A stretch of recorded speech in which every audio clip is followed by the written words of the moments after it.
Welcome everybody along to the Premier League predictions for round 6 with myself and Mikey.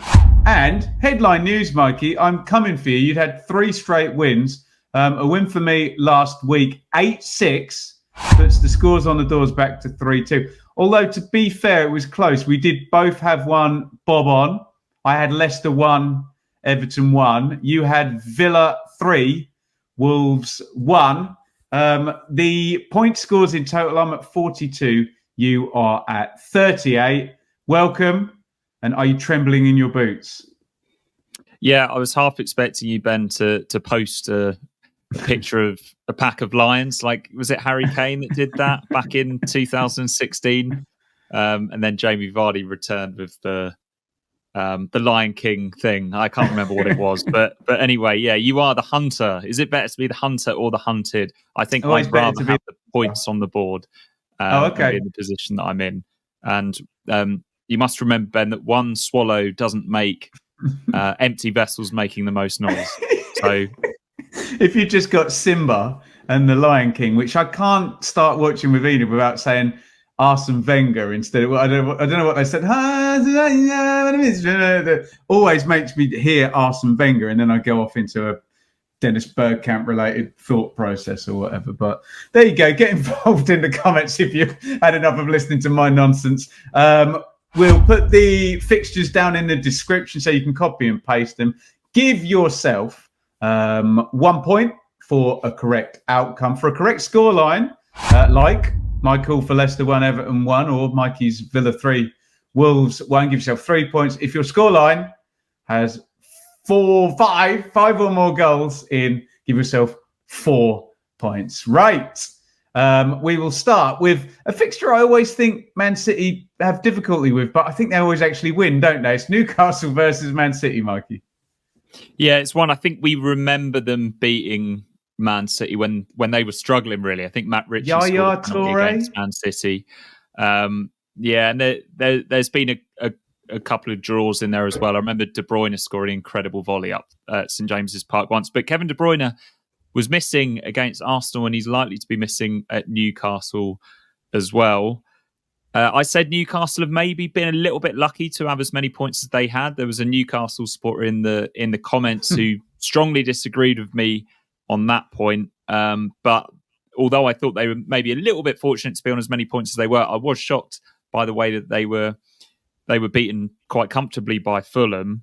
Man City, we've mentioned Kevin De Bruyne. Rodri is going to be out for a long, long time, maybe even the rest of the season, Ben, which is definitely going to change the way that they play. Who will he go for? Do you think he'll put John Stones in midfield? He might go with Rico Lewis in midfield. He's got experience playing there for England under 21s. He's also done it a couple of times for City. But either way, Ben, I'm going to go for a draw here. I'm going to go for Newcastle 1, Manchester City 1. And I'm going to ask for a bonus point here for saying that Erling Haaland won't score. I don't think I'm going to give you the bonus point for that. I think you need to be bolder than that. Even though he is a machine and a monster, I thought you were going to give me the minute that Erling Haaland was going to score in which case you could have had a bonus point for that. I'm ruling it out unless the comments say otherwise. You've left it open for me to back Manchester City then, Mikey. They've had players out before and famously had a season without a recognised number 9 as well, didn't they? So I'll go for the machine to keep on rolling, and let's go for a comfortable one here. Newcastle 0, Man City 2, which puts me up first, Mikey, for Arsenal versus Leicester. And this one, I always feel uncomfortable when I say this. This one feels fairly straightforward home win, doesn't it? Be interested in your take as to Arsenal's moral victory or not with the 2-2 draw, which you said was going to be chaos, and it was chaos, wasn't it, for sure? Leicester fans already seem to be a bit indifferent to Stevie Cooper, which I don't understand because I think he's really good, but they're not going to win. Arsenal 3, Leicester 0. Okay. Arsenal devastated not to win against Manchester City, but they showed once again that this team has got bags of character and quite a bit of fight as well. No Odegaard or Trossard. but they'll have way too much for Leicester. And I'm going to go for the bonus point when I'm going to go Arsenal 4, Leicester 1. Wow. Mikey's at it at the start of the predictions today. He wants points and he wants them now. Will he get some from Brentford versus West Ham? Yeah, yet another London not derby for West Ham. Aside from their win at Crystal Palace, it's been a really poor start for them. I think it might even be their worst ever start in the Premier League, which seems strange because they've got more points than Ipswich, haven't they? They're on 4 points, I think. But yeah, I do. Yeah, starting to wonder. It never really felt like a good fit for me there, Lopetegui at West Ham, especially with what's gone before and West Ham wanting to go down a different route in terms of playing style. But yeah, but he is a good manager, and I expect results to start to slowly improve. I worry about squad depth for Brentford. They've got Brian Burmo, who's playing brilliantly up front, but he doesn't have Vista with him anymore. He's a huge miss. And I just can't pick a win for either of these two teams. So I'm going to go Brentford 1, West Ham 1. Always wise when you're not too sure.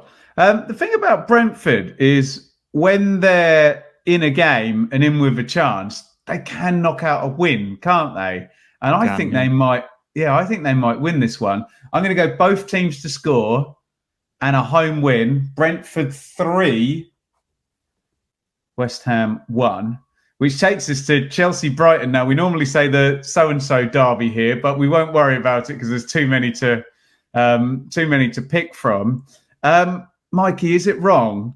I think Chelsea are my guilty pleasure now. I find them really fun. So I'm going to be backing a home win here. Brighton obviously have had 2 home games of which they've both drawn. So it's going to actually be a bit of a bad run for Brighton if I'm correct in terms of them not winning. Always both teams to score, I think, with Chelsea. Chelsea 2, Brighton 1. Okay, that's interesting. I've gone for Chelsea 3, Brighton 1. They just look like they've clicked a little bit. They were our chaos team, and we fully expected them to carry on being the chaos team, but they've conceded 1 goal in their last 3 games. And yeah, the goalkeepers, Sanchez has had to play well, and Jackson has started converting some of these chances. He's very good at getting chances. You've got to hand that to him. Both are going to look to dominate the ball. I think Chelsea are going to have the better of it. 3-1 Chelsea. Big game this one, Mikey. Everton versus Palace. It's 19th versus 16th. Can Everton pull Palace in? Normally when we ask that question, Palace go, nope. Obviously, selfishly, we're hoping that this one is a draw. I think this is a battle of 2 teams that I've just got badly wrong this season. So far, Everton finally got a point, but again surrendered a lead.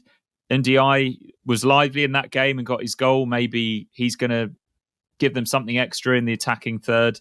Palace had Dean Henderson to thank for their point against Manchester United and could have nicked it at the end as missed a decent chance. I think Palace will eventually click. I keep saying it, but I don't think it's going to happen this weekend.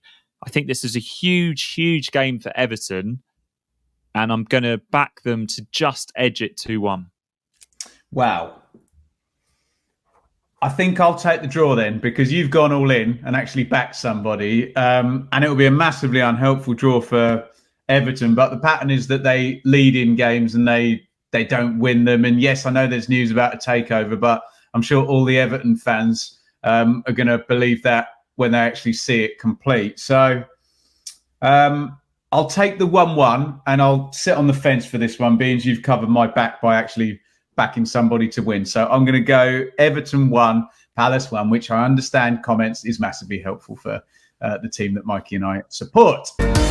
Blue Monday is proudly brought to you in partnership with our friends at Atwell Solicitors, your ideal legal partner for work on property or business law.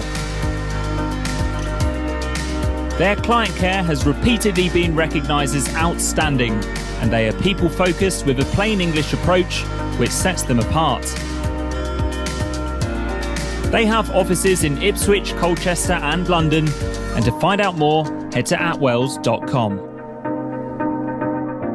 It's Nottingham Forest versus Fulham, where I think you might agree, Mikey, 2 teams that look good and have both started pretty well, haven't they? I like Forest at home, and I also like Fulham at home. And this game's at Forest. So I think I'm going to back the home win, which is going to be, I've been on the Forest train a lot. They're undefeated. So I'm going to go with it again. I'm going to go Forest 2, Fulham 0. I'm also in on Forest here. I'm going for same margin, but I'm going for them to win 3-1. They showed what they're all about against Brighton last week, didn't they? And although Nuno Espirito Santo will be missing from the touchline, and there's no Morgan Gibbs-White, I think they've got good depth and they've got momentum from these early games. Fulham look decent as well. Emil Smith-Rowe settled well, and Raul Jimenez, who I name-checked early in the season and said I'm not sure they're going to get much out of him, but he's scored a couple of goals and he can be quite streaky. But all the same, I'm going for goals in this game, but yeah, Forest to win it 3-1. Bottom of the table now, Wolves. Nice easy game. Liverpool at home. Yeah, these aren't good times for Wolves, are they? They're bottom on alphabetical order, aren't they? They've got an identical. Oh, I see. Okay. Cunha scored a lovely goal at Villa last week, but as Gary O'Neill pointed out, they don't seem to be able to scrap out results like they need to. So I imagine that's what they're going to be scrapping on the training ground this week. They came alive roughly this time last season, so there's some crumbs of comfort there for fans of Wolves. Liverpool just clicked straight back into gear after the disappointing result against Forest, didn't they? They won in Milan, and then they won 3-0 against Bournemouth. Darwin Núñez ended his goal drought. I'm going for a comfortable away win here. I'm going Wolves 0, Liverpool 3. Agree with everything you have said. Sorry, I didn't realise Wolves were alphabetically bottom, but still 0 wins. And this record-breaking season we found out on Blue Monday, didn't we, of the first time 6 clubs have been without a win after 5 games. And I really like Liverpool as well at the moment. Very smooth, like you suggested. So I'll go for the clean sheet win. You've left me open for a 2-0 then, Mikey, if you've taken the 3-0. I know I've done that several times this season already for Liverpool and been right a couple of times. Liverpool winning 2-0 at Wolves. And the way it's fallen, I'm first for Ipswich versus Aston Villa. And I hate myself. Yeah, I'm sure you'll be more positive, but I'm going to call an away win here for Villa. I think they're going to be too good for Ipswich. Ipswich have been in games. They've been competitive. They're not in the bottom 3. I just think Emery and Villa are too good. And even if Ipswich play well, it might still be a narrow defeat. So Ipswich 0, Villa 2. Hope I am totally wrong. Right, Ben. I'm going to shock you here. I'm also going for a Villa win. But yeah, slightly more positive than you. I think we're going to score in this game. Villa usually concede. They seem to concede first quite a lot. I'm going Ipswich 1, Aston Villa 2. They're just such a strong squad with a really smart manager. So it's not like it's one where McKenna can just school the opposition manager. But here's something interesting that I've found in my research, Ben. Aston Villa have a fantastic record at Portman Road in the league. They haven't lost there since 1984, which is 40 years ago. The date of that game, the 29th of September, which is when Ipswich host Villa next. Okay, we hope it's a good omen, but we have both gone for a Villa win, and that would be a public apology I would love to give next week. Believe you me, I hope I am. This one looks hard. Man United Spurs, go on. Yeah, United back in the bottom half after that frustrating draw that we've mentioned at Palace. They should have won that game. Spurs, 2 wins in a week after losing in the North London derby. Has Brennan Johnson refound his confidence? A couple of good finishes from him. I think Manchester United look pretty solid again. Their attacking unit seems to be connecting, even though they didn't score against Palace. So I'm going for a relatively comfortable 2-0 Manchester United win here. Would you believe neither of us have called a Desmond, and this is our 18th prediction. I think both these sides are kind of good, but kind of flawed, and I can't really separate them, but I'd like to back both teams to score. So that's exactly what I'm going to do. Not really enjoying the minor meltdown from Ange in the press conferences this week, because we really liked him last season. So hopefully things can get a little bit tetchy, or a little bit less tetchy rather, between him and the press. The Monday night football is another big game down at the bottom of the table. It's Bournemouth versus Southampton. Should be a pretty technically blooming good game of football, actually, with those two managers the way they want to play. And I think if they both play the way they want to play, and they both play to form, I think Bournemouth win it by a single goal. I haven't gone for a bonus point yet. So let's go for your TV lot, Mikey, to be super happy with Bournemouth 3, Southampton 2. Yeah, this does on paper look very entertaining, doesn't it? It's another not a derby. The Battle of the New Forest, I've written down. Could you call it that? Maybe. Don't think anyone would. But we are now. Yeah, we're calling it that. The Battle of the New Forest. Whoever wins it wins ownership of all of the wild horses. Case of what might have been for them at Liverpool, Semenya having that goal ruled out early on, and they battled hard in that second half as well. So they won't be too disappointed. Southampton will be really disappointed to have not got the win against Ipswich in the way that they did, conceding that last gasp deflected winner.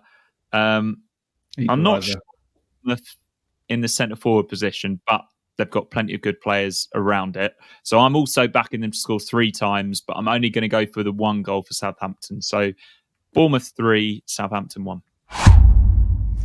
But I think we have covered one of the bottom 6 actually getting the win. You backed Everton, didn't you, Mikey? So hopefully that record is gone. Get involved down there in the comments. It's all good fun. Get ahead of the games.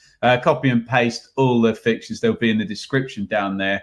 And normal rules apply and scoring replies. Give yourself a point for a correct outcome, 3 for a correct result, and a bonus point. We've got a couple in there. I've gone 3-2 there. Bournemouth, Southampton. Mikey with a 4-1 early in the proceedings for Arsenal to beat Leicester.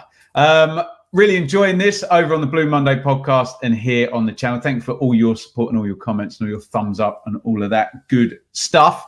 And I'm going to be at Portman Road at the weekend. Mikey, I hope I have a good day. You going to be there? Sadly not. No, I have a second birthday party to attend. So, yeah, I'm going to be trying to keep up to date with things on my phone when my mother-in-law isn't watching. Unbelievable scenes. Join us next week for another round of Premier League predictions.